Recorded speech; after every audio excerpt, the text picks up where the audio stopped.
الشيطان الرجيم. بسم الله الرحمن الرحيم.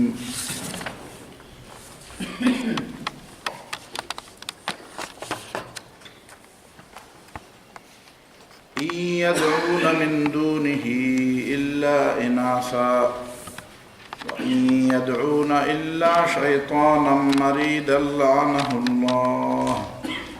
وقال لأتخذن من عبادك نصيبا مفروضا ولأضلنهم ولأمنينهم ولآمرنهم فليبتكن آذان الأنعام ولآمرنهم فليغيرن خلق الله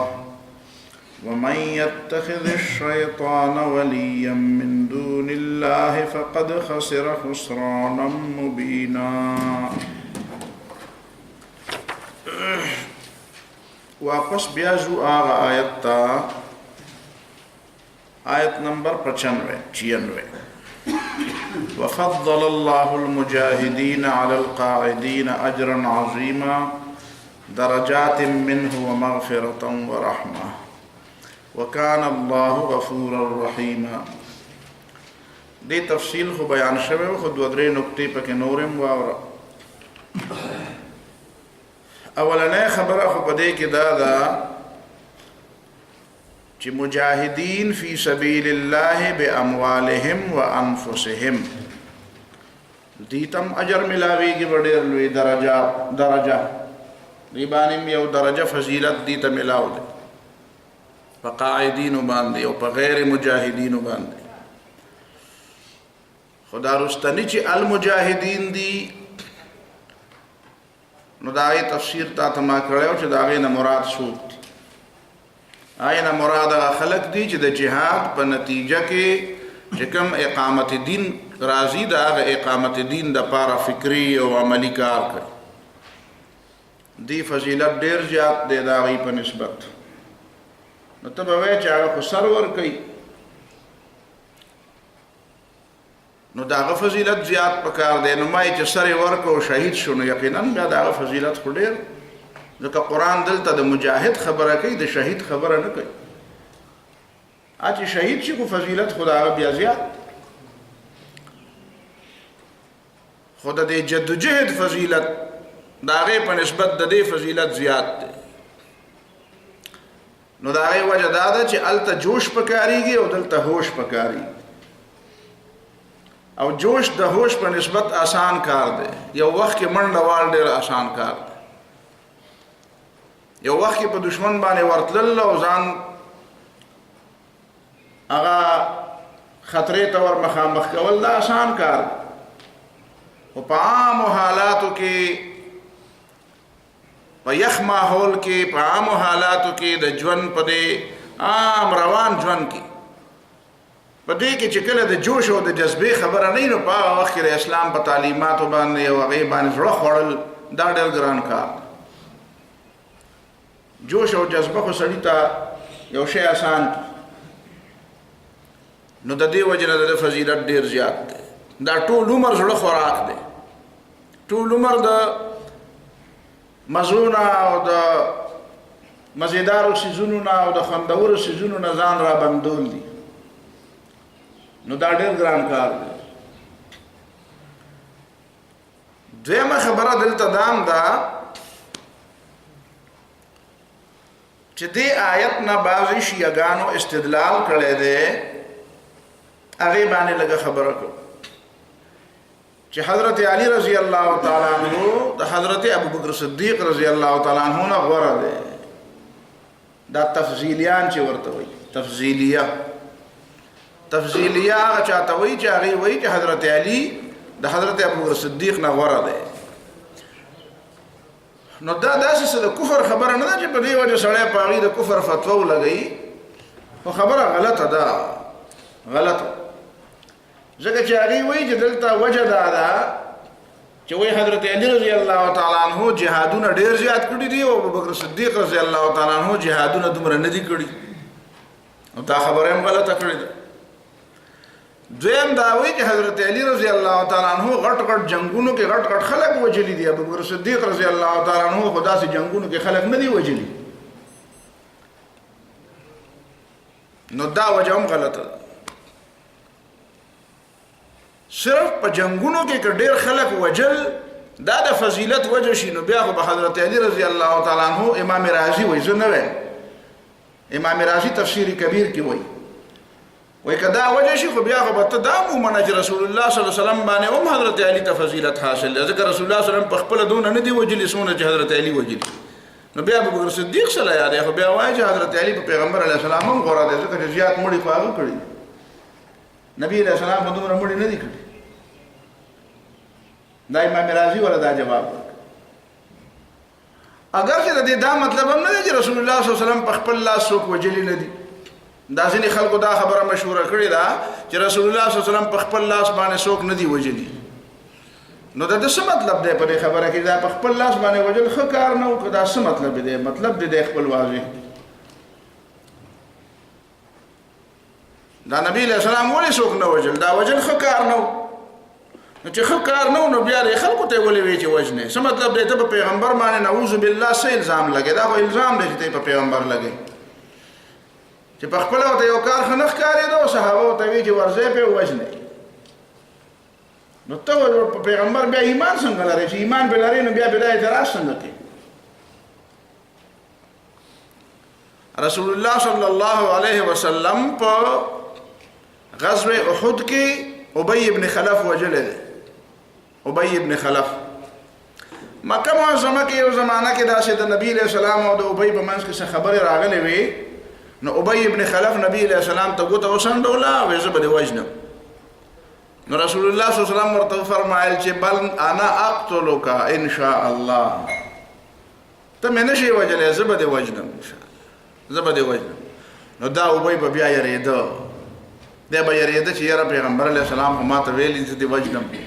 دا به څنګه چل کېږي؟ نو ده به ځان ډېر زیات ساته، ځان به ډېر زیات ساته. نو په احد کې بیا رسول الله صلی الله علیه وسلم له مخامخ راغلی او نبی علیہ الصلوۃ والسلام په گزار کړی دی او دا گزار نه فوراً مړ نه دی، ځکه چې الله تعالی د ده نه عبرت نښه جوړوله. نو ډېرې زیاتې لوی ملک او لوی سردار و د مکې معظمې او ډېرې زیاتې روړې والې چې د ده نه ډېر زخمیان و، هغې دونه روړې نه والې لکه ده چې والې. نو خلکو له پیغور ورکړو وایي ملک صاحب شرمېږي نه، سردار صاحب شرمېږي نه، دومره غټ سړی او دونه روړې وی، نور خلک هم زخمیان دي او ته هم زخمي نو ته دونه چغې وی. هغه ورته وایي چې زما د په رب په خدای مې د قسمي چې دا زما دا درد چې که مې په تاسو ټولو تقسیم کړه زما نه به ډېرې غټې غټې چغې ووهې، زه پیغمبر والی یم،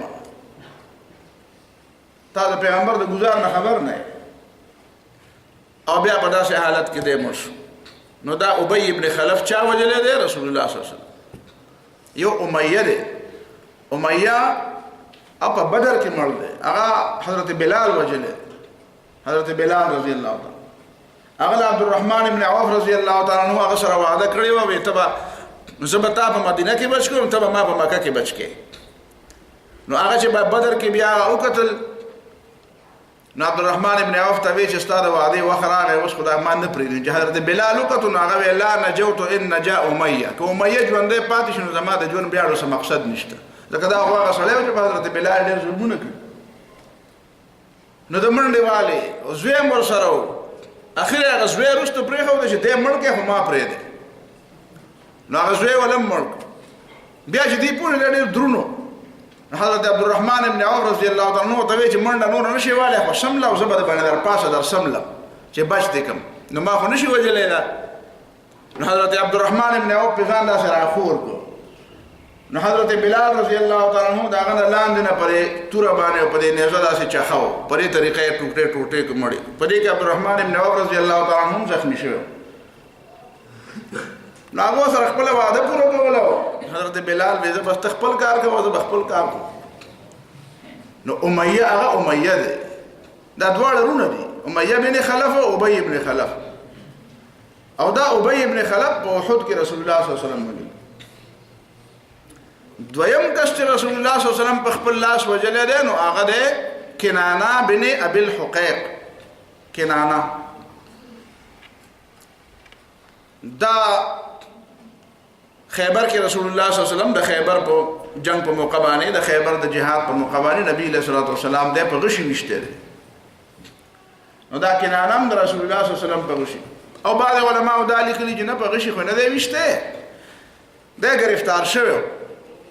نو دته رسول الله صلی الله علیه وسلم وی چې ورشه او تاسو سره چې کومې خزانه مزانه تاسو پټی کړی دي نو هغه راوړئ.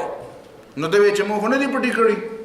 نو نبی علیہ الصلوۃ والسلام ته وی چې خزانه پټی ما راخاره کړی نو بیا چې بس جرمانه یې څه بیا به وجنم وی سیده. نو هغه ته دا پته و چې کنه نبی علیہ السلام خو خزانه نشي را معلوموله. نو دی په یو قلا کې پټی کړی وی. نبی علیہ الصلوۃ والسلام په سړی ولېګل ورشه د قلا نه راوړ یو خاص قلا به وکنه او حقیقت کټه قلا نه نو چې راوړي نو بیا وته یوسو. نو بیا نبی علیہ الصلوۃ والسلام ته په تور سره وو عام خلکو دا خبره لیکلې ده. بهر حال خو نبی علیہ الصلوۃ والسلام کنانه په خپل وجلې کنانه بن ابي الحقيق او دا د حضرت صفیه رضی الله تعالی عنها خاون وو کما چې رسول الله صلی الله علیه وسلم په عقد کې بیا راغله. خو بهرحال دلته شیعاګان دا خبره کوي چې حضرت علی رضی الله تعالی عنہ فضیلت دی په ابو بکر صدیق رضی الله تعالی عنہ وایي ځکه چې فضل الله المجاهدین الله تعالی مجاهدین له فضیلت ورکړي.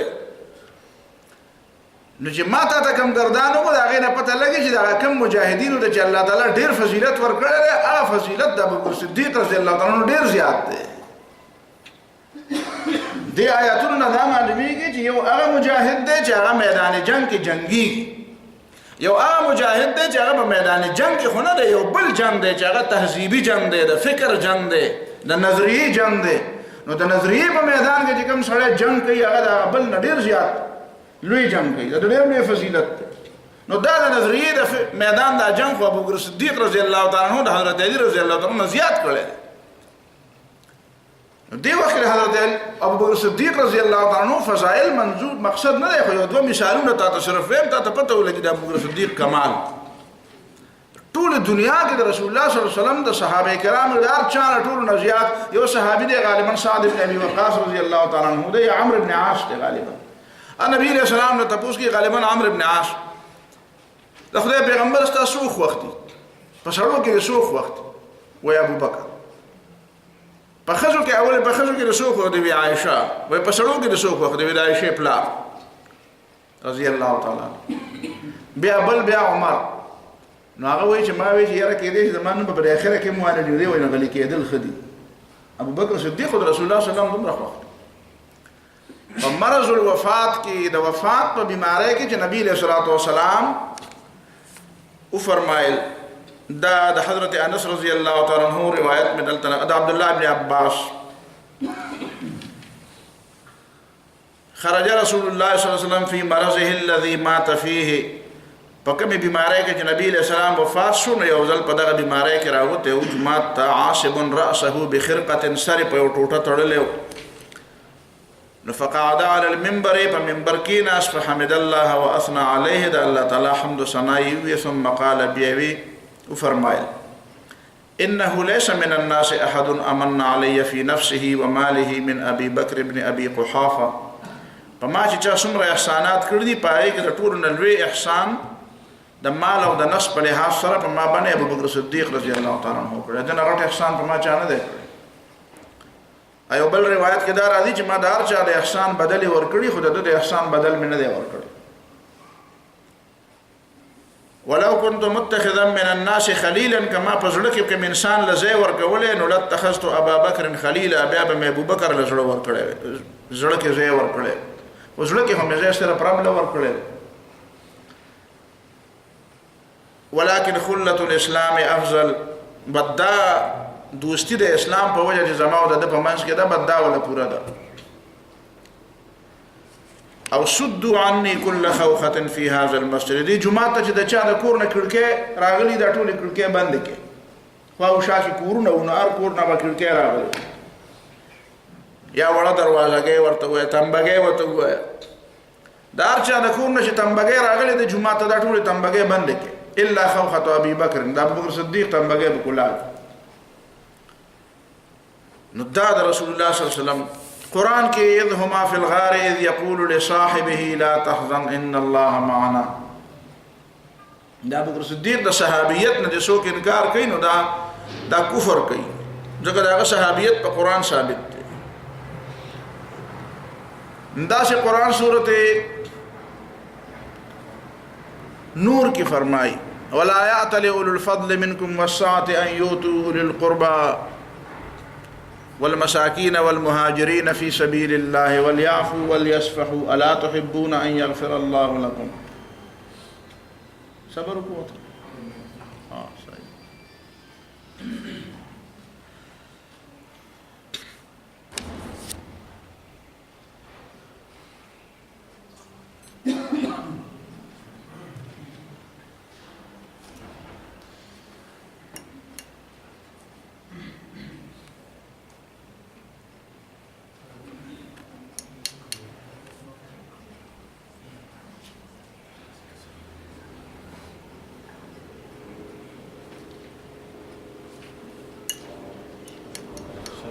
جی نو ابو بکر صدیق رضی اللہ تعالی عنہ قرآن ورته څنګه خبره کوي وی الا تحبون ان يغفر الله لكم استاسو دا خو خنه ده چې الله تعالی درته بخنه وکړي نو ابو بکر صدیق رضی اللہ تعالی عنہ وی بلا یا رسول الله هغه مستح بن اساسه رضی اللہ تعالی عنہ په دې واقعہ د افک شریکو کنا او هغه د دې په کور کې لوي شوی او دې په خیر ابو بکر صدیق رضی الله تعالی عنہ په خرچه کوله رشتہ دار نبی په خرچه بند کړ چې تاسو مادون لحاظ نو ساتو کم سے کم د دې خو به لحاظ ساتلې وي ته خو به داخل کو نه مرګره کېده لیکن بیا چې قران د آیت نازل نبی دا خرچه دوباره کړه او بلکې دا غي نه په ډیر کړه اما چې کوم خرچه ورکول دا غي نه ډیر او اولو الفضل والسعه مال مور سره فراخ ډیر او دا مال ټول پر رسول الله صلی الله علیه وسلم په دین خرج همیشه د پاره په کوم ځای کې چې د مال د خرج کولو یا د قربانه مقرغله ابو صدیق ورمخه ته شوی د دې علاوه ډېر لوی فضیلت بل دی چې هغه عام خلک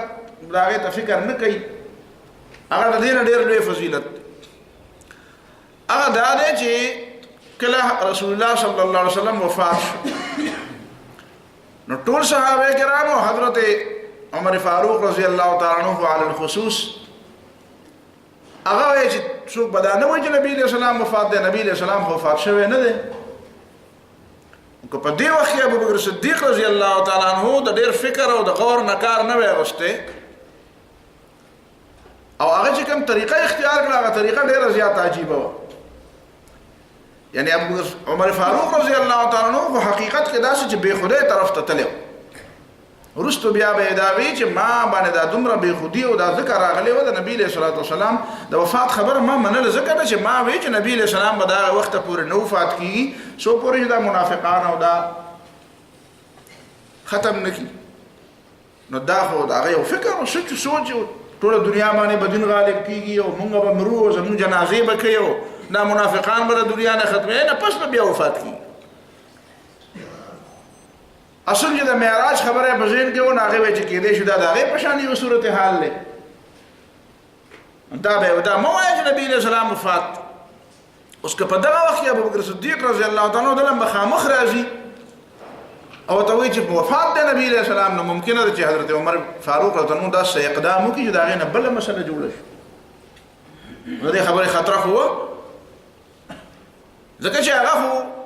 لکه هغه څنګه سړی چې په غم کې ډیر زیات بیواکه شي یا د غم کې ډیر زیات سړی د مدهوش شي او قسم نو ډیر غم په سړی باندې راځي سړی خو شانه نه خبر چې دا څه کوم ځو نو دا کیفیت د نبی له صلوات و سلام په محبت کې وته ویل اسلام په محبت کې خبره خدا و کنه ذاتی مسله نو په دغه وخت کې ابو بکر صدیق رضی الله تعالی عنہ چې کومه طریقه اختیار کړه حضرت عمر ته څنګه ونکړ سیده راغی منبر ته وخته او آیتونه نو قرآن په باره کې خو د حضرت عمر رضی الله عنه مزاج دا و چې د به چا سره بحث وشي چې چا به د قرآن آیت ووایي نو کان وقافا عند کتاب الله فورا به ودرېدو. کومه خطبه چې حضرت عمر رضی الله عنه وایي او ښځو ته وایي چې تاسو خلکو ته وایي لا تغالوا فی الصدقات، خلکو ډېر اوږده غټ غټ مهرونه مه تړئ. یوه ښځه ورته راپاسي وایي ستا ومنو که د خدای ومنو؟ وایي ولې؟ وایي الله پاک وایي چې او آتیتم احداهن قنطارا، خزانې چې ول ورکړې دام ټیک. نو حضرت عمر رضی الله عنه غږ ونه کړو. نو خلک دا خیال کوي چې حضرت عمر رضی الله عنه د خپلې خبرې نه واپس شو. خبره واپس شوې نه دی، خو د حضرت عمر مزاج دا و، هغه دا په ځان لازمه کړې وه، هغه په دې پوهېده د زړه نه چې قرآن آیت درته څوک وایي باید بیا غلی کېږه. هغه وخت کې مناظره بنده. زمونږ د خلکو دا غم دا دی، مونږ به یو بل سره بحث کوو، خلک بحث کوي، هغه ځای نه به آیاتونه دی ورته چپ شه مړه آیاتونه ما له تا نه ډېر راځي. دا ډېره زیاته بې ادبي ده. بد چې خبره دې ته ورسي چې ستا مقابل آیت وایي نو که د آیت نه استدلال هر څنګه چې کوي ته په هغه وخت کې غلی شو. ځکه چې دې مطلب دا دی چې خلک به ناظرین هر څوک خو هغه شی نه پوهېږي، نه به وایي د آیت وایي او د آیت مقابله کوي. دا تأثر ښه نه دی. دا د الله او د الله د رسول خبره چې وشي او سړی خپله خبره کوي نه په هغه وخت کې بیا غلی کېږي. دا د ادب تقاضا ده. حضرت عمر رضی الله تعالی عنہ په دې وجه غلی شو. دا خوی حضرت ابو صدیق ته معلوم و. دا کمال دی د ابو صدیق رضی الله تعالی چې په خپله خبره نه غلی کوي. وایي من کان یعبد محمدا فإن محمدا قد مات. دا خبره رستو کوي، خو دا آیت مخکې وایي وما محمد إلا رسول قد خلت من قبله الرسل أفإن مات أو قتل انقلبتم على أعقابكم ومن ينقلب على عقبيه فلن يضر الله شيئا. حضرت عمر رضی الله عنه بیا وروسته وایي چې ما وایي چې د آیت اوس نازل شو. د آیت په مطلب خو پوهېدو چې آیت څه دی. و دې آیت ته خو زما فکر نه و، د ابوبکر صدیق ته زما نو بس بیا د هغې نه بعد هغه په هوش و حواس برابر شو او بیا کېنه د ابوبکر صدیق رضی الله عنه خبره یې واورېده. نو دا کار بل چا نه شو کولی، حالانکه صحابه کرامو کې لوی لوی خلک موجود وو. دا کار په دغه موقع چا وکړو؟ ابوبکر صدیق رضی الله تعالی عنه. او دا دنیا ته ثابته شوه چې دا ابوبکر صدیق هغه کس دی چې دا امت متحد ساتلی شي، دا امت را قابو کولی شي. لوی نه لوی سړی هم دی قابو کېدلی چل ورځي، ځکه دا مقام او دا مرتبه او دا صلاحیت او اهلیت په ده کې شته. دا وړه خبره نه ده، ډېره لویه خبره. او بیا په هره موقع باندې بیا داسې کردار ادا کړی دی چې هغه بیا ډېر زیات لوی کړ. زکات نه چې چا انکار وکړو نو خلکو ورته وایي چې دې سره به جګړه نه کوي، هغه وایي کوم به ورسره جنګ. حضرت عمر رضی الله تعالی عنه ورته وایي ته داسې خلکو سره څنګه جنګ کوې چې کلمه وایي؟ هغه وایي کلمه دې وایي خو چې د مونځ او د زکات په منځ کې فرق کوي نو دا نه منم. او د قرآن آیات ورته وایي د سورة توبه فإن تابوا وأقاموا الصلاة وآتوا الزکاة فخلوا سبیلهم. یوازې په توبه نه کېږي، مونځ به هم کوي او زکات به هم ورکوي، نو اله فخلوا سبیلهم بیا ورته څه مه وایه. او بیا وی چې اينقص الدين وانا حي، ولې زما په موجودګۍ کې به د دین نه خلک کمی کوي پکې، زه به ژوندی یم او دین به کمیږي. دا نشي کېدی. نو داسې معمولي خبره نه وه، ډېره لویه خبره وه. د ابوبکر صدیق رضی الله تعالی عنه دا فضیلت او د حضرت علی رضی الله تعالی عنه فضایل په خپل ځای دي او فرق مراتب په صحابه کرامو کې دی. نو ابوبکر صدیق رضی الله تعالی عنہ افضل الناس بعد الانبیاء، فضیلت دا غړي دینه بعد بیا راځي هغه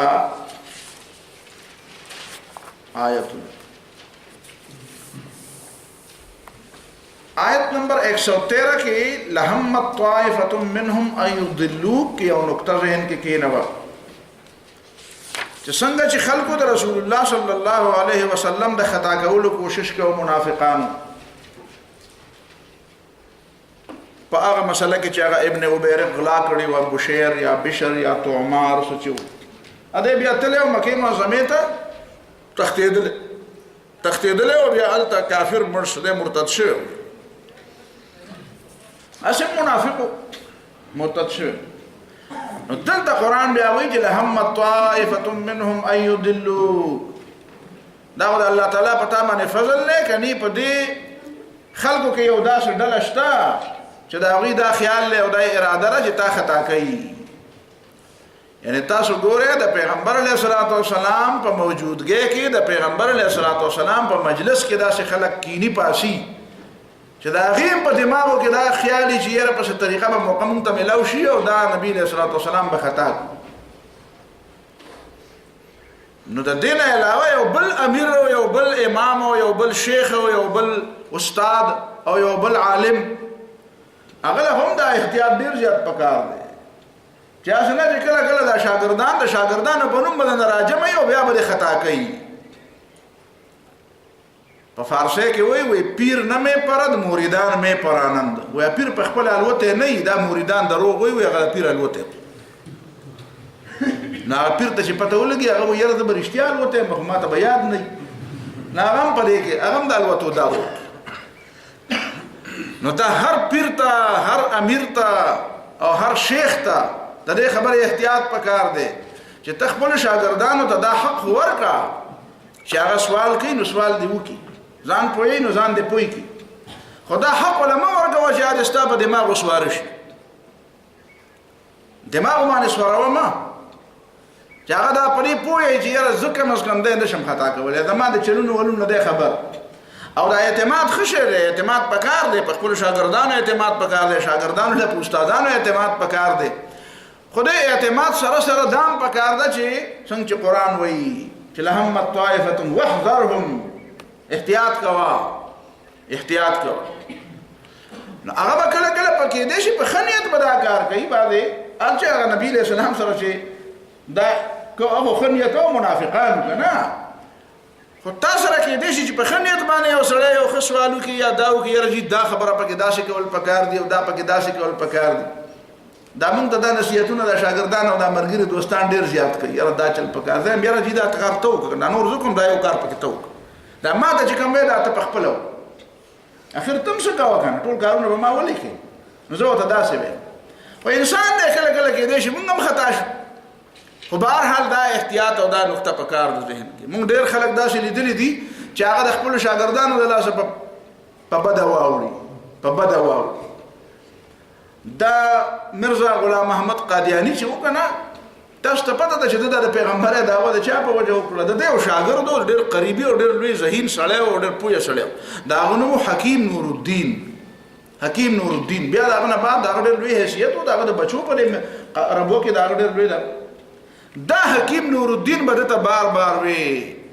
چې یاره جیته د پیغمبر دعوه نه کړي دا اصل ته بیرړې کړي نو یې خو ته پیغمبر خو ته دعوه ولې نه اخر زه ته ګورم زه په ډېر پوهه وای چې څنګه ته ګورم هغه ته پیغمبر نو کاغه په لکه څنګه خو دې خو نو هغه دغه ته داسې نو دا د شاګردانو د لاسه د مریدانو د لاسه د متعلقین او کشرانو د لاسه پوه شي په خبره باندې پدې دغه کې یو شاعر دی پدې جلال آباد سره خوا کې دغه ته سکلې ماته خو هغه زموږ یو ملګری د افغانستان نو هغه په هغه باندې د هغه شاعر غالبا دغه نوم دی پاچا ګل یا ګل باچا الفت د جلال آباد سره چرته دی نو هغه ملګری افغانان نو هغه په اسلام آباد یونیورسيټي کې د پاچا ګل الفت او د متنبي یا د اقبال په منځ کې غالبا د متنبي یا د اقبال او د شعر په منځ کې تقابل کړی پای باندې هغه د ام فل ډیګري اخیسته نو هغه ما ته چې لکه د الفت دا دغه مال راکړه کلیات نو چې هغه بل چاره را لېږل نو پاره کې هغه یو شعر لیکلی دی شعر کې وایي چې څه خبره ته اوږده کیسه کوي خو وایي خپم په مشرانو کشران لوبې کوي خپم په مشرانو کشران لوبې کوي او یو سړي ته صاحب ته وایي چې فلان کیه خبر نه تا ته خپله پته نشته او په تا باندې سوتنه هلکان لوبې کوي داسې څه اوږده کیسه غزلې ویلې نو هغه خبرې باندې تاسو ورسېدی که ونه رسېد نو دا اصل کې ګرانه خبره سړی داسې ځای ته ورسېد چې بیا واړه او شاګردان د هغه په فکر لوبې کوي بیا او چې دا کشران چې سړي نه راچاپېره شي او دا مشرانو نه دی ځای نه ورکوي مشرانو له ځای نه ورکوي چې مشران خواته کوي کشران خواته کوي نو کشران بیا داسې ځای ته رسوي چې هغه بیا نه د ځانې او نه د جیانې بیا پوهېږې په خبره باندې او ردی ډېر بېسمیره مثالونه دي په ما یې مه وایه ځان لم لږ سوچ کوه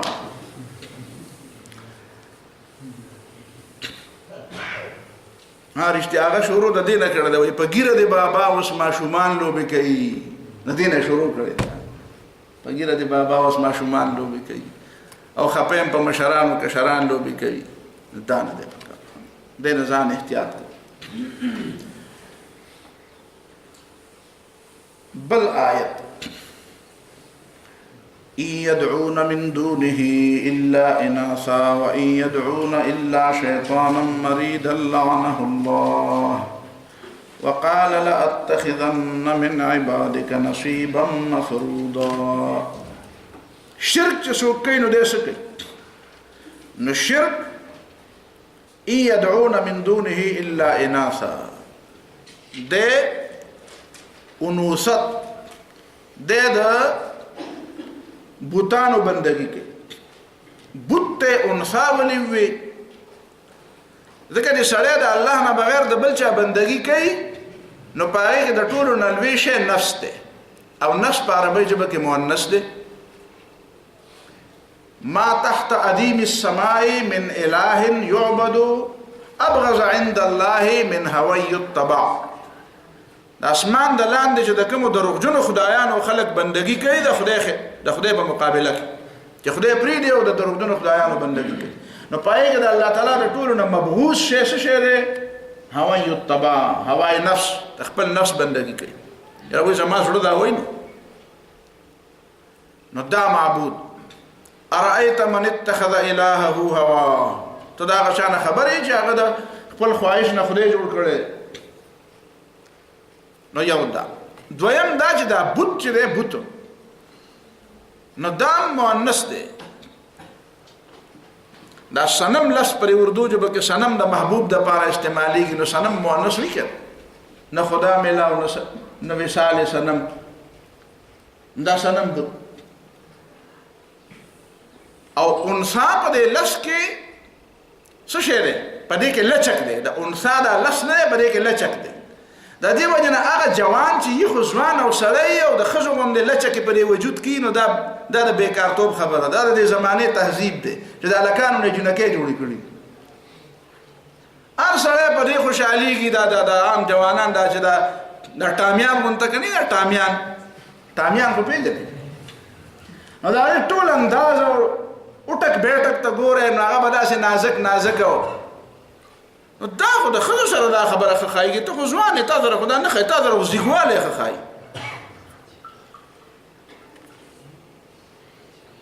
لات و منات و عزا دا ټول ګوره مؤنث نومونه دي. ومنات الثالثة الأخرى نو لات منات عزا او د عزا به دوه لونه وي. هغه شاعر چې ویلي دي که نه غالبا زيد بن عمرو بن نفيل وأربا واحدا أم ألف رب أدين إذا تقسمت الأمور تركت اللات والعزى جميعا كذلك يفعل الرجل البصير ولا هبلا أدين ولا ابنتيها ولا صنما بني عمرو أزور. ندا ولا هبلا أدين ولا ابنتيها. هبلا خدایو نعوذ بالله هغه ګلونه وي هغې ته هم خدایان وي. نو دا بوتانې د خدایان دا یې د ښځو په نوم باندې جوړ کړو. تاسو د خپل هندوستان وګورئ، د خپل قریبي ملک هلته هم درګاه دیوي په دې باندې پوه شئ. نور په مختلفو دي سرسوتی دیوي او درګاه دیوي مشهور. دا دی چې ورته مهابهارت دا ترانه ورته وایي که نه، دا اصل کې د درګاه دیوي ترانه ده. دا زمونږ دا صاحب چې دی دا وزیر اعظم صاحب دا چې ته هندوستان ته تللی دی نو هلته د نږدې ورځو کې هندوستان ته نه دلته پاکستان کې دننه هندوانو جمع کړی دیوالي چې ورته وایي. دیوالي پېژنئ تاسو؟ دیوالي هغه رنګ اچوي پی پوهېږئ په خبره دیوالي و هغه ده څه ورته وایي تهوار، هغې ورته تهوار دی. نو دا وزیر اعظم صاحب هلته وایي دا خو د سپرلي تهوار دی. نو ته اسلام نه خبر باچا خو په قلاره کې نه باچایي ته ملاو شوی د بدغه د پوره د نور ته د څه خبره دا د غوی مذهبي تهوار دی دا د سپرلي تهوار نه دی تا ته دا پته ده چې دا رنګونه په یو بل ولې ورچوي دا په هندوانو کې یو قصه مشهوره ده د هغې یو بت دی چې هغې ته رادا وایي رادا هم ښځه ده نو یو رادا دی یو کرشن دی وایي دا کرشن چې دی دا هم د دې د ده په نوم باندې بت دی نو دا کرشن چې دی دا په دې رادا باندې مینو وایي دا د دې عاشقو نو دا رادا د رنګ نه تورو او دا کرشن دا رادا د رنګ نه سره وه سپینه وه دغه وه ګوري وه او دا کرشن چې دی دا د رنګ نه تورو نو دی به پسې ګرځېده خو هغې به ورته ګیا نه اچوله دا د هندوانو کیسې دي نو بیا څه چلو شو نو بیا د دې کرشن مور ولګېده او هغې یو رنګ را پیدا کړ تور رنګ او هغې په دې رادا باندې ور واچو نو د هغې نه بعد دا د مینې اظهار یې ورسره وکړو چې زه خیر دی که زما زوی تور دی خو تا باندې مې تور رنګ در واچو نو د هغې نه بعد بیا د دې په منځ کې جوړه برابر شوه نو دا هندوان د رادا او د کرشن د دې د رنګ د دیوالي دا رنګ چې پې اچوي که نه هغې ته څه نوم وایي دیوالي منانه نو هغه رنګ چې پې ورچوي هغه بسنت جدا شی دی بسنت کې خو هغه الوځي څه دی هغه په دغه الوځي هولي ورته وایي هولي تاسو هم څه ګورئ نه خو هسې نه هولي ورته وایي هولي نو هغه دیوالي نه یادوم هولي لکه د اردو کې یو لفظ دی وایي خون کی هولي کھیلنا خون کی هولي کھیلنا نو دا هولي اصل کې دی وایي نو دې صاحب هلته ویلی دی چې هولي چې دی دا د سپرلي تهوار دی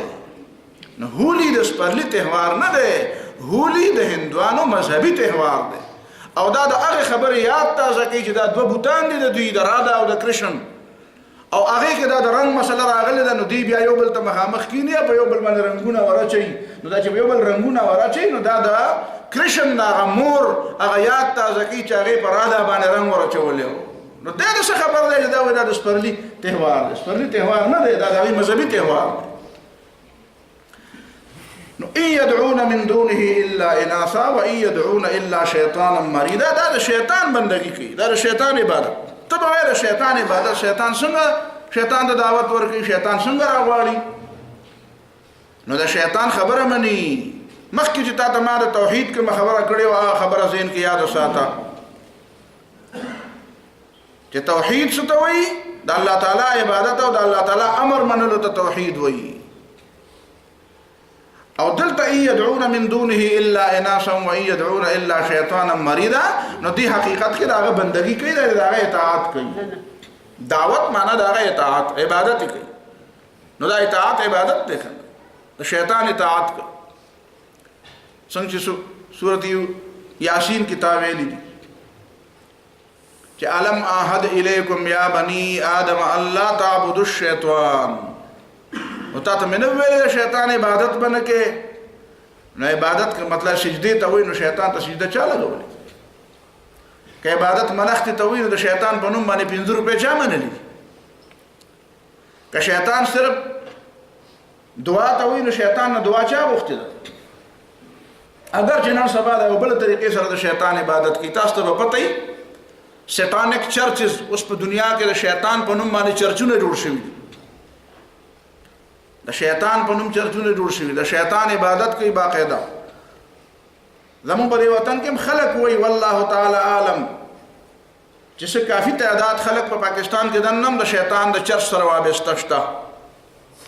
خو دلته ښکاره چرچ شته نه پته نه لګي یا به چاته معلوم نه او په بهر دنیا کې خو باقاعده د هغې چرچونه دي هلته ورځي او د هغې عبادت کوي ور بلوي او د هغه ور نه چاپېره چوري دا ټیټوس چې په ځان باندې لګوي تاسو ګورئ دا اکثر کھلاړیان او دا چې کوي په ټول وجود باندې هغه شنه دغه ولګوي یو خو خالونه دي خو لا ځان له پخوا خو صرف د خال خبره اوس ټول وجود باندې هغه شنه شنه او شکلونه پې جوړ کړي دا یخته په داسې انداز کې جوړ کړي چې هغې نه هم څه پوره څه نخره غوندې د ځانه جوړه کړي ښکرې غوندې د ځان له جوړې کړي باقاعده د دې تاجپوشي کېږي دنیا کې دا د شیطان د چرچ په نوم باندې باقاعده چرچونه دي هلته عبادت کوي خزي او سړی ګډ وډ ګرځي او اصول دا جوړ کړی دي چې قران او سنت کې چې کومه خبره ویل شوی دا شیطان کار دی وای دا کار وکړو چې کوم کار در شیطان کار ویل شوی دم دا وکړو او عام خلک داسې متاثر کړي دي مخکینه خبره و تقریبا د ډیر وخت لس دول سوال لس کال کېږي لا زیات سوال 15 کال مردان کې یو پروګرام اجتماع کې زناسم اسلام آباد نه یو کس ماته وی تاسو سره ملاوي دول عالم اسلام آباد نه ماته چاوي چې دې بدل جواب درکې دا یو مسله ده ما سم مسله ده ته دونه ساده ته دونه لوی علماء دي وینا ما د علماء نو تاسو کوم مال جواب رانه ما څه جواب ده څه سوال دی وې سوال دا دی چې الله تعالی خو شیطان ته نه ویلي چې ماته سجده وکړو دا بیا ولې د جنت نه راويست نو ما استاد شیطان سره څه دلچسپي ده ته به ولې خپه دونه تاسو دې اته ولې وکیل کړي تا ته ویلې ما وکالت وکا وینا نه شي خو ما په ځای کې سوال لن نو ما وته وی چې دا ته چا وی چې الله تعالی وته نو ویلي وینا قرآن کې الله تعالی وایي کنه چې قلنا للملائکه اسجدوا لآدم نو ملائکه ته ویلي چې آدم ته سجده وکړي او شیطان هغه به نه ذکر کړی نو ما وته وی چې دا خبره تا ته اوس پته ولګېده چې شیطان تم په وخت کې پته و چې ما ته د سجدي حکم نه دی کړی نو شیطان په خدای باندې صفا ویلي وی کنه چې ما ته د سجدي حکم نه دی کړی نو ما ته نه دی کړی زه نه کوم ځکه نه کوم چې تا ما ته نه دی ویلي چې وکړي نو دا ته چې کوم اعتراض کې دا شیطان دا اعتراض ولې ونه کړ شیطان به دا ویلي وی چې خدای پاک دا هم ملائکه ته سجدي ویلي ما ته خو نه دی ویلي نو ما ته دی وی زه به وکړم نو بیا غلش بیا ما ته ویل یوازې دا آیت خو نه دی کنه ته یوازې دا یو آیت ګوري سورته اعراف کې رسته سورته صاد کې په نور زینو کې قران کې د الله تعالی ویل دي چې مالک الا تسجد اذ امرتک مالک الا تسجد سجده دی ولې ونکړه اذ امرتک چې کله مې تا ته حکم وکړو نو شیطان ته حکم کړی وای چې دا ما ته چانه ویل ما دا آیت په خدای نه ځان نه که خدای قران دی وی ګوره په آیت پکې دی دا مې ته دې لپاره مثال د توحید چې خلق چې دی هغه دلته ذهن کې وته دا خبره چې دا شیطان څو ګناګار نه دی دا واسه دي خلکو ګناګار کړي نو څه چل د څه غلطي کړي نو دا د شیطان سره هم دردی پیدا کوي نو قران چې وایي کنه و يدعون الا شیطانا مريدا نو ته د شیطان عبادت کوي او د شیطان په باره کې لګي او هغه ته ډیر زیات مظلوم ښکاری نو ستاسو سره څه تعلق دی تاسو سره څه خیر هغه چې قران خو وایي چې مریدا شیطان مرید دی مرید معنا دا ده چې د خیر نه خالی دی دغه څه خیر نشته تا نه خپل کار علي او نور په هغه کې تا د پاره څه خیر نشته وقال لأتخذن من عبادك نصيبا مفروضا او دې شیطان وی الله تعالی ته چې لأتخذن من عبادك نصيبا مفروضا زبستا د بندگانو نه خپل حساب مقرره اخلم چې کوم کسان ستا په علم کې او ستا په فیصله کې هغه زما دین دا به زما یي دا به لکه حدیث کې راځي رسول الله صلی الله علیه وسلم فرمایي چې قیامت کې به الله تعالی آدم علیه السلام ته فرمایي چې ابعث بعث النار د جهنم دا ډله تر اوچته نو هغه به وایي چې د خدای پیغام یا الله پاک را جهنم ډله کومه ده وای په هر زرو کسانو کې یو کم زر کسان د جهنم ډله ده او دا یو پکې د جنت 1000 کسان دي نو په دې کې 999 جهنم دي او دا یو پکې د جنت صحابه کرام وایي چې د خدای پیغمبر موږ خراب دا خو چې یو کم زر کسه په زر کې یو کم زر دوزخ ته ځي او یو پکې جنت ته ځي نو دا ډېر ګران شي نو نبی له صلوات والسلام له تسلی ورکړل دا یاجوج ماجوج چې دین دا ډېر زیات دي دغه جهنم ته راځي دا تعداد پوره کیږي سر په دې پوره کیږي امید ساته دا څنګه چې به خوف کېږي خو به خوف کېږي ما امید ساته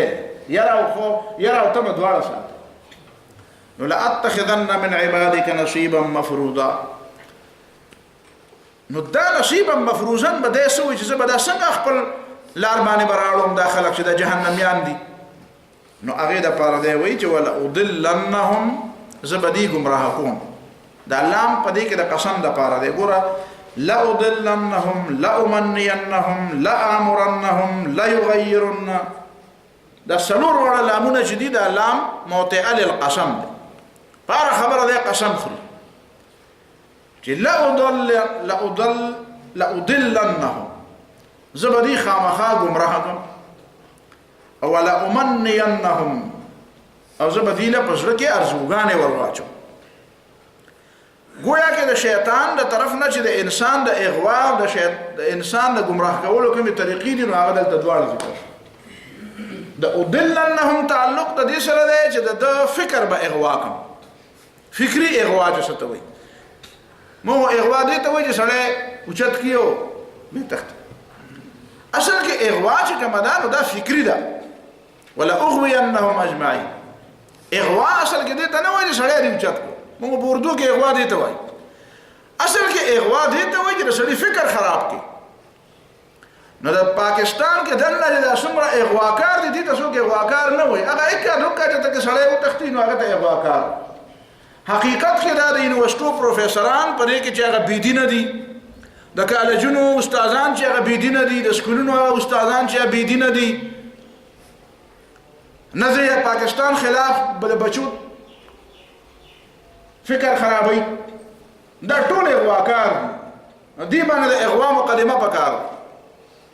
هر هغه سړی، هر هغه استاد او هر هغه معلم او هر هغه پروفیسور او هر هغه لیکونکی او هر هغه صحافي او هر هغه کتاب لیکونکی او هر هغه ډرامه نویس او هر هغه صحافي او هر هغه د میډیا نماینده دا اغواکار دی چې کوم دا قرآن او سنت خلاف خلکو ته په دماغو کې بل فکر اچي. دا مغویین دي، دا اغواکار دي. اغوا دی ته لا اغوینهم دا شیطان مرګري دي. شیطانم اغواکار دی او دا خلک هم اغواکار. ادیبه مقابل کې هغه اغواکار دی په پیسو را خلاص دی او په جهنم ته ولاړ نشي کنه. کم از کم غلط کار کوي د شنه چې ټیک کوي. خو چې ته اغوا کړې او په پیسې د نه واغستې او یا یې مړ کړې، زه خو مړم چې مړ یم کړې نو جوزخ ته خو په دې وجه نه ځي چې ته سړي اغوا کړې. او چې دا استاد دی اغوا کي او دا پروفیسور دی اغوا کي او دا صحافي دی اغوا کي او دا مصنف دی اغوا کي، نو دې معنا دا چې هغه د جهنم خشاک جوړوي، دوزخ لدی لېږي. نو اصل تباہی خو دا اغواکار پیدا کړي، دا اغواکار. نو لأضلنهم مطلب دا دی چې دا اغوا د خیالاتو او د افکارو فکر دی خرابوي، فکر عقل دی خرابوي، نظریه دی خرابوي. نو دا د شیطان کار دی او دا ورسره ملګرتیا کوي. ولأمنينهم کې یو بل چې د سړي جذبات چې دي کنه هغه ته اپیل کوي، جذبات، خواهشات. نو هغه اغواکارم شیطانی اغواکار دي چې هغه څه کوي، هغه د انسان د سفلي جذباتو ته دا بړکاوي، دا شهواني جذبات بړکاوي، داسې تصویرونه، داسې ناولې، داسې مضمونونه، داسې ډرامې. نو دا چې هغه د نوجوانانو سفلي جذبات راوچتوي او هغه ته د آزادۍ او سجده مړه ازادي پکار. نکاح ته کوم جت دی او حرام او حلال پکې شته وي او دا پکې حیا پکې لا شته وي. نو چې هغه سفلي جذبات نو دا دی لأمنينهم. لأمن انسان په ځړ کې هم مختلفې ارزوګانې راځي کنه دی او ته راشه دا د لزه پوره کوم. نو اول او تا ارزوګانې ور مخامخ کی. تاسو ګورئ پر تعلیمي نظام کې چې کومې تبدیلې را روانې دي یا اصل د عام کوم مضامین تاسو ګورئ یا کوم ډرامې او کوم فلمونه او کوم داسې څه چې ګورئ، نو هغه کې څه چل دی؟ کوم داري کنه چې هغه سفلي جذبات ته اپیل کوي. نو دا شیطانی جذبه چې حیا ختم کړي انسان. ولا امنينهم دا مطلب. او ولا امرنهم فلا يبتكن اذان الانعام. او زبدي ته حکم نو شیطان حکم دا شي اختیار خو داغه نشته، خو د مرګرو خو دا اختیار دی. اته چې کوم شیطانان پټېکا انسانان چې کوم د مزدوران کړي ځان د پاره هم شیطانان دي کنه. او د دې استاد خو دی شیطان استاد دی او دا په انسانان چې کوم ځان لپاره نو دا انسانان خو اختیار شته. نو لا امرنهم مطلب دا یو ډایرکټ امر دی بل انډایرکټ امر دی کنه. نو برای راست امر خو نه شي کولای دی، خو په قیامت کې به وایي چې ما خو صرف دعوت ورکاو، ته خو صرف داعی ما نو د ده ملګري خو دوه قسمه دي، ځینې پکې هغه دي چې اختیار ورسره نشته نو هغه دعوت ورکړي، او ځینې اختیار ورسره دی نو هغه امر. نو دواړه کار سورة ابراهیم کې چې وایي که نه، سورة ابراهیم کې چې وایي چې وقال الشيطان لما قضي الامر ان الله وعدكم وعد الحق ووعدتكم فاخلفتكم وما كان لي عليكم من سلطان. په خپل هغه د قوت نشته الا ان دعوتكم، واذا خسر ما غزر دعوت کاو، ما غزر ترى بلله. نو شیطان دا دعوت کار کوي، خو شیطان د خدای د بندګۍ نه خلک بل طرف ته راغلي، کفر طرف ته راغلي، دایي خو هغه دی. لیکن مرګري چې داسې دي چې هغې کې خو مرګرو کې خو شته که نه داسې چې هغې امر کوي. نو ولا امرنهم او دا بل دواړه یو ځای تعلیم به ولا ورکړم، پوی به یې کړم. نو څه به کوي؟ فلیبتکن آذان الانعام، نو دوی به د څاروو نه غوږونه کټ کوي، غوږونه به یې کټ، لکه بحیره او صایبه او دا غوږونه به یې کټ. دا د الله تعالی په خلق کې تغییر. ولآمرنهم او زه به دوی ته حکم کوم، فلیغیرن خلق الله، نو دوی به تغییر را پیدا کوي، دی به بدلون را پیدا کوي فی خلق الله، دا الله تعالی په مخلوق کې. دا فلیغیرن خلق الله چې ده دا ډېره اوږده وسیعه معنا ده. اول خو په حدیث کې دا راغلی دی، رسول الله صلی الله علیه وسلم فرمایي چې لعن الله الواشمات والمستوشمات والمتنمسات والمتفلجات للحسن المغیرات خلق الله. عبد الله ابن مسعود رضی الله تعالی عنہ یو ځل یو مجلس کې دا خبره وکړه او ښځه ورپسې راپاڅېده، ده ورته ویې چې دا خالونه لګول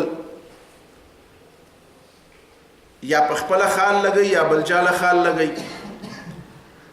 او یا دا وروځې نری کوي خپلې او یا بل لارې نری کوي، ورته ویې ماله نری که دا وروځې، او یا دا غاښونو په دې منځ کې داسې خلا پرېږدي، دا غاښونه داسې یو ځای، نو داسې په طریقه باندې داسې آله یې جوړه کړي چې په هغې کې د دې کې نری غوندې داسې فاصله پکې را پیدا کړي د حسن دپاره. نو وایي دا خلک لعنتیان دي. نو عبدالله ابن مسعود رضی الله تعالی عنہ ته یوه ښځې وایي چې دا ته داسې کوم ځای نه وایې؟ نو هغه ورته وایي دا پیغمبر علیه السلام د خدای پاک د کتاب نه ویم که نه، وی خدای پاک په لعنت کړي دي. نو وایي د خدای کتاب خو ما ویلی دی، په هغې کې خدا نشته. نو هغه ورته وایي تا به نه ویلی که نه، تا به پکې مونتي. وی ما د اول نه اخره پورې ویلی دی، دا پکې نشته. وی دا پکې شته که نشته چې ما آتاکم الرسول فخذوه وما نهاکم عنه فانتهوا، چې پیغمبر درته وایي چې دا کوه نو هغه کوه، چې درته وایي مه کوه، وی او دا خو پکې شته. نو وی پیغمبر علیه السلام ویلي، پیغمبر علیه السلام دا ویلي. نو دا دی تغییر فی خلق الله.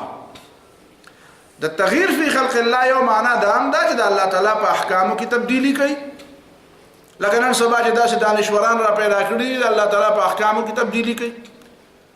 په منځونو کې تبدیلی پیدا کړي، په روژو کې را پیدا کړي، په حجونو کې را پیدا کړي، په زکاتونو کې را پیدا کړي، په جهادونو کې را پیدا. کوم یو شی داسې دی چې په هغې کې دی تبدیلیانې نه کوي؟ هر یو څه کې د خپل طبیعت او د خپل مزاج مطابق، او بیا د هغې نسبت شریعت ته کوي. دا په شریعت کې دا جایز دی، خیر دی.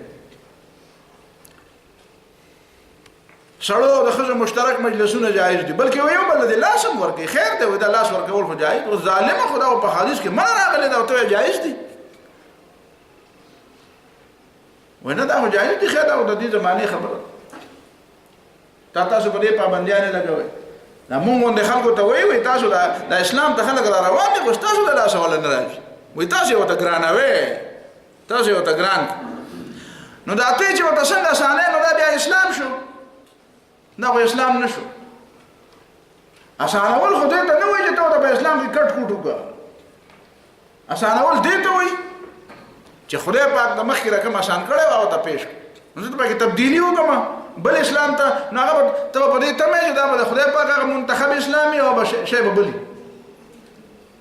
دا حق خو ماته نشته، تا ته دا حق د کوم ځای نه راځي؟ خلک نه راځي، نو نه دی راځي. که هغه اصلي اسلام باندې چې کوم په قرآن او په نبي علیه صلات وسلام په سنت کې دی، نو راضي شي، که نه نو نه دی راځي. و نبي علیه صلات وسلام ته په خپلې ولې نه اسانه و؟ هغه ته نبي علیه صلات وسلام ته خلکو ویلي چې ائت بقرآن غیر هذا او بدله، د دې قرآن به بل کتاب پیش کړه او یا په دې کې تبدیلي وکړه. نقول ما يكون لي ان ابدله من تلقاء نفسي. نو الله تعالی نبی علیہ الصلوۃ والسلام ته وی چې ته وای دا د ما اختیار نه دی، زه بدلول نه شم، کوم باندې دا به منې کنه منې مې منې. نو پتا سو وای خپل خو د چې ته یورپیان مسلمانۍ هو هغه داسې مسلمانۍ غواړي څنګه چې امریکایان وایي چې موږ داسې مسلمانۍ غواړو چې ځان له منځونه کوي او د موږ په کار دي کار نه مستابه کار دي کار نه موږ هر څه کوو. داسې وایي چې بده کې بدا نه غل لاس پر کول به پکې نه، زناکار به پکې نه، دا به پکې نه، دا به پکې نه، حیا به حیايي دا بس منځونه او دا ګری خې وګدې کې ته څونه وګدولې ما پکې په دې کې ما ته تکلیف دی. هاي نو دا ما لپاره څه دومره غاړه خبره نه ده، جمعهتون کې ټول ورځ کېنه او جاړه خدای ته په دې کې ما ته څه تکلیف. نو دا اسلام خو بیا قرآن نه مني. نو دی وای نه به داسې اسلام هغې ته آسان که چې راشي دا زما او ستا خپلو ته د خپل کور دروازې غټه که چې راشي درکړه پاتې شو اسلام نه راتلل. نو اسلام نه راتلل خو زه خو په هغې کټ کوټ نشم کولی. ما یکون لی ان ابدله من تلقاء نفسي، زه به یې د ځانه نشم بدلولی، ما ته دا حق دا منډیټ ما ته دا اختیار ما ته نه دی میلاو،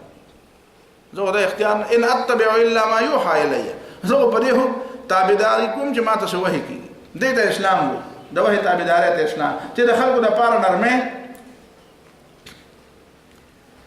نو دا خبره غلطه. ولآمرنهم فلیغیرن خلق الله. پخوا زموږ یو محترم عالم ډېر ښه عالم مولانا غلام حقانی صاحب الله دې وبخښي، نو هغه به یو مثال وي، هغه به یو مثال وي دا خلک په اسلام کې کټ کوټ غواړي. وایي د دې داسې مثال خلک به پوهېول ډېر په ساده انداز کې به خلک پوهېول. وایي یو سړي دا وکړه چې داسې په دې هغه خالونو والا لاړه، وایي په دې سینه باندې راړه د زمري شکل جوړ کړ، زمري د ببر زمري شکل پرې راړه جوړ کړ، داسې په خلکو ورځمو خلک به رانه یېري په دې سینه به مې د زمري شکل. نو هغه وایي زه سملم. نو هغه شومبه ورسره یې نری غونې ته نو هغه ټک وله ورکړي چې اول ټک وله ورکړو داسې ټوپ کړو. وایي دا څه کوې؟ وایي زمری جوړوم. وایي دا وله څه جوړې؟ وایي دا وله برېت جوړوم. وایي دا مړه برېت دې پکې نه وي خو زمری جوړ. هغه ټک یې ورکړ خوږېده. نو ښه وایي صحیح ده چې بیا وله بټ ټک ورکړ.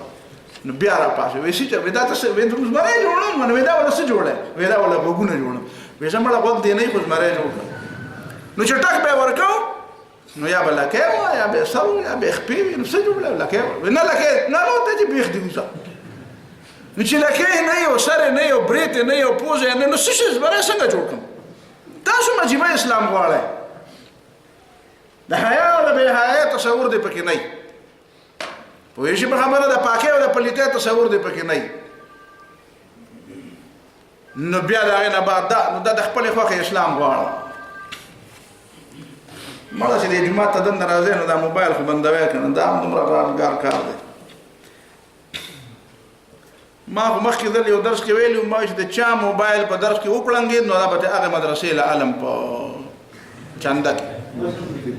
صحیح ده رسي که آینده دپاره د چا موبایل ټنګ وکړو نو هغه مدرسه به هغه موبایل به د دې مدرسې اسیم به ستا خیر دی، اسیم نه هغه موبایل به د دې مدرسې هلکه مولوي صاحب دا فیصله شو.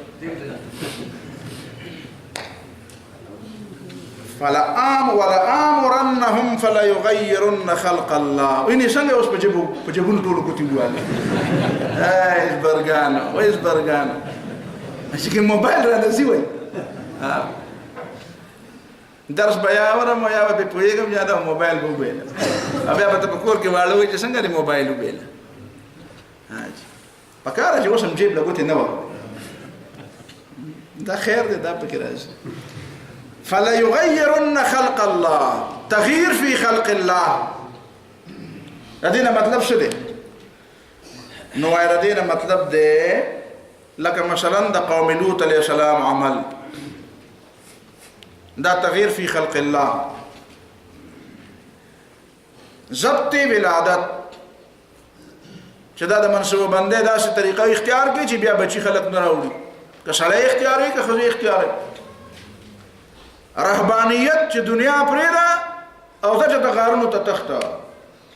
نو ته د غار دپاره نه وې پیدا کړی، ته د معاشرې دپاره پیدا کړی. دلته کښېنه اصلاح کوه. داسې د دې نه علاوه پخوا په زمانه کې به د حکمرانانو داسې چل کوو چې دا سړي به داسې کړو چې هغې نه به بل څه بلا جوړه کړه چې هغې نه څه خطره بیا نه وي پوهېږې په خبره باندې هغې ته به یې خواجه اسرا وې خواجه اسرا نو داسې خواجه اسراګان ته نه جوړ کړي څنګه چې څاروي سړی ټکوي او خسیان کوي داسې د انسانانو سره به دا طریقه کول نو دا تغییر دی فی خلق الله د الله تعالی په مخلوق کې تغییر کول داسې د دې موجوده زمانې دا طریقه چې د سړو ته د ښځو کارونه حواله کوي او ښځو ته د سړو کارونه حواله کوي کم خیالي پخوا به دا مشران په ډېر سخت قاریده چې ماشوم سړي به چې کوم دی ماشوم په غېږ کې واغسته او بار به یې ګرځه او دې باندې به داسې غوسه وله ورتله ما ته خپله یاد دي د ما چې ماشوم یو ځل مې بار ته ویستو نو هغه والد صاحب مې د لرې نه ولیدم هغه چوتېده راغړېده بیا د یېرې نه پورته نه راتلم ما یې دا بیا مې د هغه مخکې ګوتې نه وکړې ماشوم دا د دې زمانې دا ورته داسې ښکارېده دا د ښځو کار دی دا ښځونک دی ښځونک ورته یا چې بچا د ښځو سره ډوډۍ خوړل حالانکه دا غلط کار نه و خو د مشرانو به مخکې د ښځو سره ډوډۍ خوړل یا د خپلې ښځو سره ډوډۍ خوړل دا به ورته داسې ښکارېده لکه چې کوپر یې کړی نو دا فطري خبره وه چې یاره سړی به د سړو کار کوي ښځه به د ښځو کار کوي اگر چې دا خو جاهلیت و چې چا ماشوم خپل بچی رالی او ښکلی یې دا جاهلیت په هغلته په عربو کې مو هلته یو ملک دی د عربو ډېر لوی سردار دی نو هغه رسول الله صلی الله علیه وسلم ولیده چې نبی علیه السلام خپل نوسی راغستی دی ښکلی یې نو هغه نبی علیه الصلاة وسلام ته وایي دا تاسو داسې کار نه کوئ زما غلط زامن دی ما بهې یو نه دی ښکل کړی نو نبی علیه الصلاة وسلام ورته فرمایي چې ستا د زړه نه خدای پاک مینه ایستې ده نو زه څه چلو کوم دا د دې ضدي موارد چې ستا د زړه نه خدای پاک مینه ایستې ده نو ماشوم راغستل جدا خبره ده خو داسې کول چې بلکل ته ماشومانو ته پرېږدې او ته ورته پیمپر هم بدلې نو دا کار مه کوه پیمپر ورته مه بدلوه او نور په غېږ کې راله خیر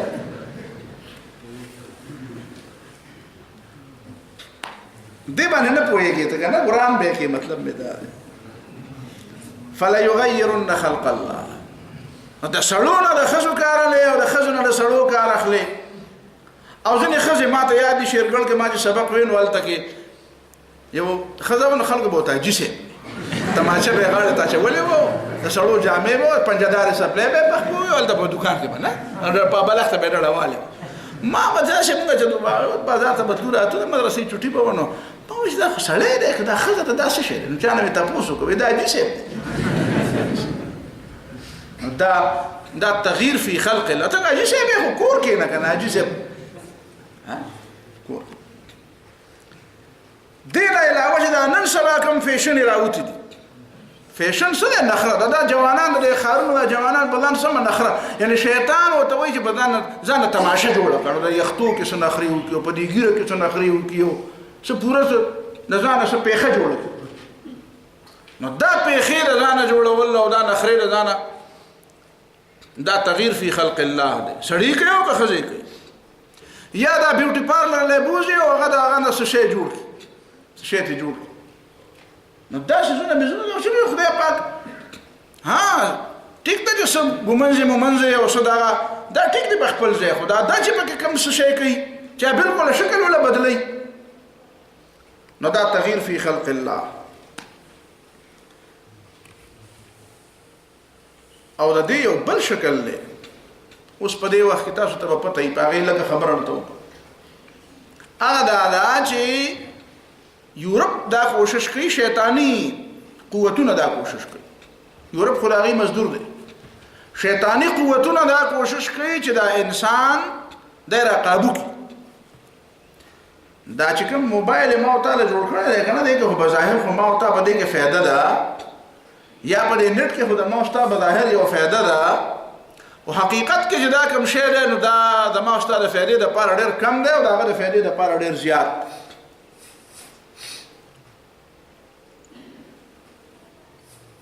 هغوی دا وایي چې انسان ته چې د بره نه کوم هدایات راځي دا وایي دا وحی دی ولې مني دا په پیغمبرانو ولې ایمان لري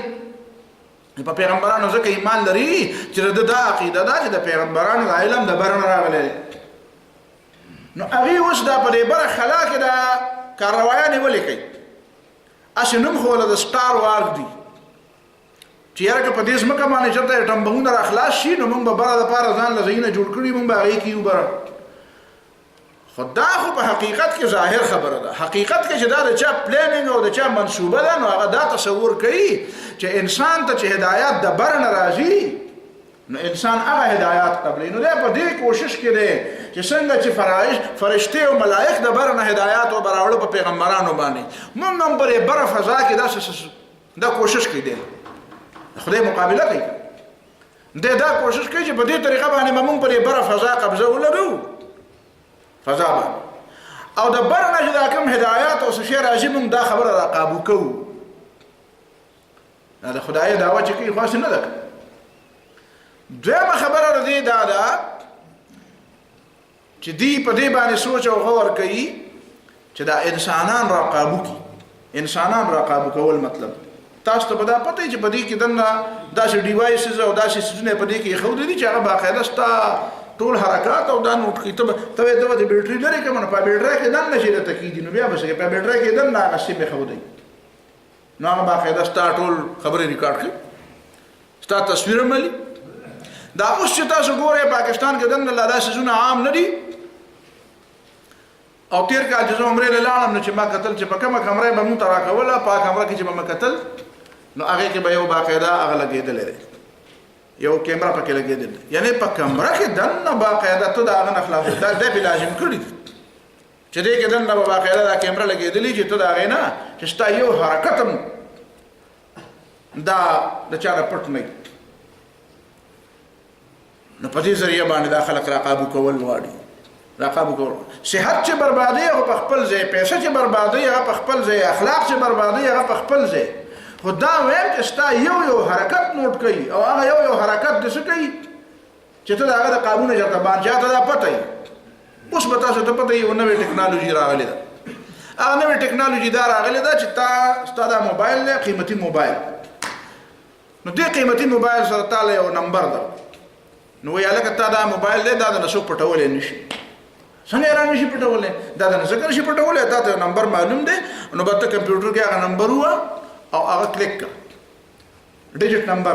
نو چې کلیک کړې نو هغه موبایل به په هغه ځای کې ور والي، چې ور والي بس ختم به شي. تا لکه په دماغ کې دا کېښود نو زه داسې موبایل علم چې ما نه څوک پټوي نو چې د چا په کار نه راځي او ما له هغه نمبر معلوم وي نو دا به ور والي. خو ته دې ته مو ګوره چې دا زما په دې جیب کې پروت یو بل چا ته هغه نمبر معلوم وي او هغه دا غواړي دا خو د دې سړي په جیب کې پروت دی او هلته ولا هغه نمبر ووایي او دا ور والي، نو بیا نو دا یې نه ممکنه ده، دا یې نه ممکنه ده. زه دې ملګرو ته دا وایم، دا مې ورته ډېره موده مخکې دا خبرې کړې دي چې دا د کمپیوټر او د نېټ دا چې کوم اصطلاحات دي، دې اصطلاحاتو باندې لږ غور وکړئ. مثلا یو اصطلاح د وینډو، نو وینډو څه ته وایي؟ کړکۍ ته وایي که نه؟ نو کړکۍ څه ته وایي؟ ته چې په دې کړکۍ کې ګورې دلته ناست یې او دا بره کړکۍ ده، نو هغه بار چې کوم خلک ته د دې کړکۍ نه دننه ییني، نو د کړکۍ د دې دپاره جوړه ده چې هغه بار خلک به تا دننه ییني، که د دې دپاره جوړه ده چې دننه څوک ناست دی هغه به دغه بهر خلک ییني. مطلب دا دی چې د ما پر موبایل د ما د چې کمپیوټر ما کولاو کو په دې کې چې کومه وینډو ما کړې ده، نو دغه وینډو مطلب دا نه دی چې زه پکې ور دننه څه ګورم، نه، هغې کې مطلب دا دی دننه پکې څوک ناست دی هغه ما ګوري. او بیا دا چې زه خپل تمام چې کوم زما سیکرټ او زما کوم بنیادي او پټ خبرې دي هغه ټولې ما پکې ور واچوي، دا محفوظ دی ځکه ما وله پاسورډ ورکړی دی. نو د پاسورډ خو داسې مثال شو لکه ته چې دې دروازې ته د بار نه تاله ووې، خو چې کوم سړی دلته په دې ګوټ کې ناست دی نو خو پکې دننه ناست دی که نه، نو د بار نه به وله سړی نشي راتلی چې تا وویل، نو هغې معنا دا چې د بهر نه سړی نشي راتلی، دا معنا خو نه ده چې دننه ناست دی. اوس ما او تا پسې دا بار دروازه څوک تاله کړي او هغې زه مړه کې خیر هېڅوک هم دننه نشي دی، نو دننه خو 200 کسان ناست دي، نو هغه کنټرول روم خو هغه ویني که نه. نه پاسورډ څه دی د هغه چا دپاره دی چې چا په لاس کې دا کنټرول دی. ځکه زه دې ملګرو ته وایم چې دې ته ویب وایي، دا لکه دا ویب سایټ دی. ویب پېژنئ تاسو ویب څه ته وایي؟ د جولا کور ته، جولا ته نه وایي، د جولا کور ته وایي، د جولا دا کور نه، جولا دا کور دې ته ویب وایي. نو جولا کور قرآن مونږ ته پخوا ویلي چې ګوره شرک ګوره دا د جولاګي کور دی. جولاګي کور د دې دپاره نه یې جوړ کړی چې هغه به څه کوي چې ته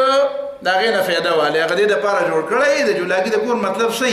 چې څوک به پکې ونښلي، چې څه پکې ماشي ونښلي که نه، نو هغه بیا خوري. نو دا ویب سایټ د دې دپاره یې جوړ کړی تا را بندوي، پوهېږې په پښتو باندې که نه، تا را ګیروي. دا حقیقت کې بنیادی طور دا د شیطان لیکن د دین علاوه ته په دې نه په دې اکتفا نه کې اوس یو بل خبره ذهن کې راغلی ده یو بل خبره تاسو ته په دې په امریکا کې په هغه عمل شروع شوی دی زموږ د وطن تم رو روانه ده هغه دا چې تاسو به وي په دې شناختی کارت کې دنه یو چی پیغړ هغه دغه چې کوم شناختی کارت دی کنه هغه ته سنم وي ها سمارټ کارت د دې سمارټ کارت په شان یو بل کارت کارت هغه وی چې ماشومانو ته سکول کې او په کالج کې او یا سرکاري ملازمینو ته چې په غاړه کې چولې نو اسی بدیم ښکاری یو کله به روکم شي د دې په ځای خطر قدار چې وی چې دا سمارټ کارت چې دا د ستا وجود نه دی دا وجود دا بدل موږ اپریشن وکړو دا په دې کې به دا ورکوټه باندې کارت دلته دلکی نو دا کارت ستا کارت شناختی کارت هم شو دا ستا پورا یو قسم نصیب شو دا ستا پورا ډاکومنټ ستا پورا کاغذات هم په دې کې دي ستا دا پاسپورت هم دی چرته زیبه دا ور مخامخ کوو دروازې برته کولاوي کې وځه نو تا ته وې دا آسانی ده او رکیږي نه نه ته دا خو تا ته په وجود کې دنه فټ کړي دې ته وې RFID رادیو فریکوینسي آیډنټیټي کارت آیډنټیټي دا ستاسو آیډنټیټي دا چې دا غینه بعد د دې بیا یو نظام په ذهن کې دی هغه دا غواړي چې دا د دې ځای اصل دا نه دی د دې ځای دلته د سپاینل کارت دی په دې وجود کې دنه د سپاینل کارت چې دی دا د دماغونو سیګنلې دا څه کوي دا د دې سپاینل کارت په ذریعہ باندې د دماغونو سیګنلې د ټول وجود ته ځي په دې سپاینل کارت کې دنه بجلیم ده دا سپاینل کارت سره چې دا کارت دی ولګي نو یو مطلب به کې دار ته خو به دا وایي چې دا د سپاینل کارت سره ځکه لګو چې دا چارج کیږي کدا چارج نشي خو ستاسو فایده نشو بیا لہذا د دې چارج کېدو طریقه دا چې دا د سپاینل کارت سره لګیدلې نو دا به چارج مستقل د دې بار نه بیټری ته چارج ته راځت نه خو بل مطلب په کې حقیقت کې دا دی چې پای کې دا یو کنټرولینګ سیستم دی دا بل ځای نه دا کنټرول کیږي با چې دماغ کم اعصاب ته کم سیګنل ورکړي یا تا ته بل ورځ ویلو چې د زړه او د دماغ په منځ کې چې کوم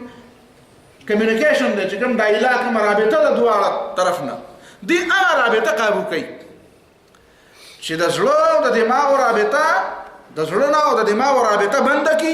چې د زړه د دماغ ته او د باقي اعصاب ته د هغه شیزونه ورنکي چې کوم شیزونه د نه غواړي لکه تا ته ما وې زړه په مقابله کې د دماغ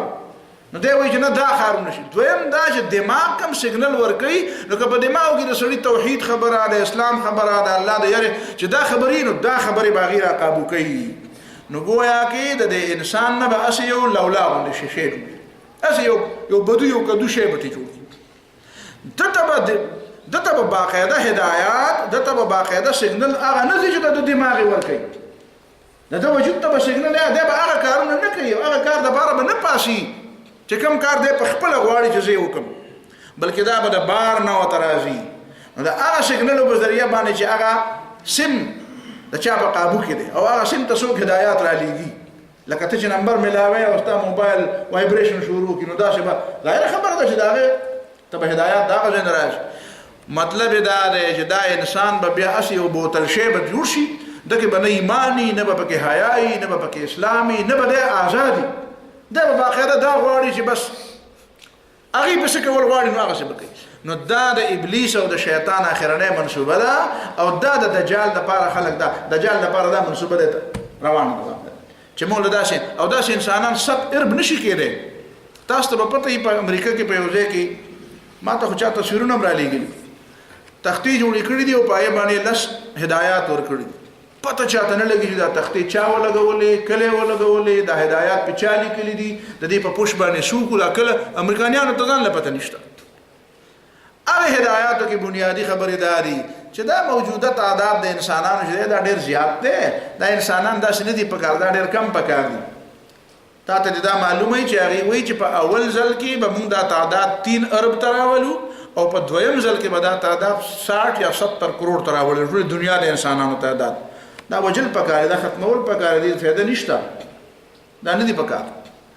نو چې دا 60-70 کروڑ ته دا تعداد راورسي نو هغه به څنګه وي؟ نه به داسې انسانان نه به دا انسانان چې د هغې هر یو تن سره به دا سپاینل کارډ سره به دا چپ لګېدلی نو بیا چې دجال ورته څه وایي نو هغه وایي پاسه نو پاسه چې هغه به هغه ته خدای وایي هغه وایي ته ما ته سجده وکړو نو هغه ورته سجده کوي هغه مثال به د روبوټ وي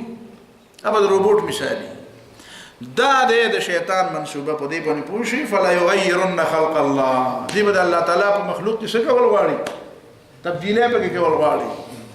اوس دا خو د منصوبه کېږي به که نه به کېږي جدا مسله ته ما ته دا مه وایه چې تا خو زه ویرولم دا به څه کېږي نو ما ورته چې ته هم راپاسه ته هم څه وکړه که نه ته هم څه کوه که نه پکار دا وه چې مسلمانان زموږ سره دا کوم څه دی به ما ته وایي چې تی کوه نو زه خو دا کار کوم دغه کار خو نه کوم ما خو د اول نه دا شروع کړی تا چې د اول نه دغه شروع کړی دغه ته کوه که ټول کارونه د امریکایانو کې ټول کار یو سړی کوي که دا په سوونو په زرګونو په لکونو کروړونو خلک دی او کار یې تقسیم کړی دونه سادهګان دي په دا کې یو صاحب هلته په انګلینډ کې و ما ته وایي موبایل ورسره نو مالکه تاسو سره خو موبایل نشته وایي زه به موبایل هلې استعمالوم چې یو مولوي صاحب موبایل جوړ کړي مې خدای دې غار ته کړه دا نو سړیتوب نه خبر نه مولوي صاحب کار موبایل یې جوړول دي ولې دا په برطانیه کې چې دا موبایل یې جوړ کړي دا پادریان جوړ کړي دي یا لکه په برطانیه کې او په امریکا کې چې موبایل جوړ کړي دا پادریان جوړ کړي پادری دا په هندوستان کې چې موبایل جوړ کړی دا پنډتان جوړ کړی ته هم ډوډۍ خورې تا چې بوس خوړی نو ښه به نو دا ځان ته هوښیار و یاره چې زموږ مولیان څه نه کوي نو مولوي صاحب د موبایل د جوړولو لپاره دی مولوي صاحب موبایل کمپني ده انجینیر دی نو ډاکټران ښه کارونه کوي ډاکټران اپریشن یې کوي نو دا کومه قینچۍ باندې چې سیري او یا په کوم نشتري سیري دا ډاکټر جوړ کړی که انجینیر نو ډاکټر به وایي چې بل سړی به ورته وایي ډاکټر صاحب په هغه نشتر مې وسیره چې ډاکټر جوړ کړی نو ډاکټر نشتر نه جوړوي نشتر انجینیر جوړوي قینچانې ولا انجینیر جوړوي استنې ولا انجینیر جوړوي د سټیتسکوپ ولا ډاکټر نه دی جوړ کړی ولا انجینیر جوړ کړی دا څه د خرتو قمق او دا ځان ته دومره هوښیار وایي چې هغه وایي چې د ټوله برطانیه کې زه ډېر نفر هوښیار یم ځکه چې ما داسې خبره وکړه نو دا ولآمرنهم فليغيرن خلق الله من يتخذ الشيطان وليا من دون الله فقد خسر خسرانا مبينا او چا چې ونیو شیطان دوست سوا د الله نه نو دی تباه شو په ښکاره تباهۍ د ښکاره نقصان وکړو دا د نقصان خبردار د انسانیت دشمنان دي او دا د انسانیت د دشمنۍ دا کار د شیطان د انسانانو نه دي نو که ته د شیطان دشمني کوې نو بیا به د داسې روبوټ جوړ کړي چې هسې ادو کدو به ګرځي هېڅ نه به نه خبر نو ځان داسې کوې او هغې وایي چې که چا دا نه کوي نو دې معنا دا ده زموږ مخالف دی دا به وژني نو پکار دی ته د هغې مقابله وکړې ځکه زه تا ته ویم چې والمجاهدون فی سبیل والمجاهدون مجاهدین فی سبیل الله باموالهم وانفسهم نه غټ مجاهد هغه دی چې المجاهد دی نو المجاهد دا کار کوي که د مسلمانانو کار دی د دې دپاره د مسلمانانو اجتماعي نظام پکار دی ځای جي وقفه وکړئ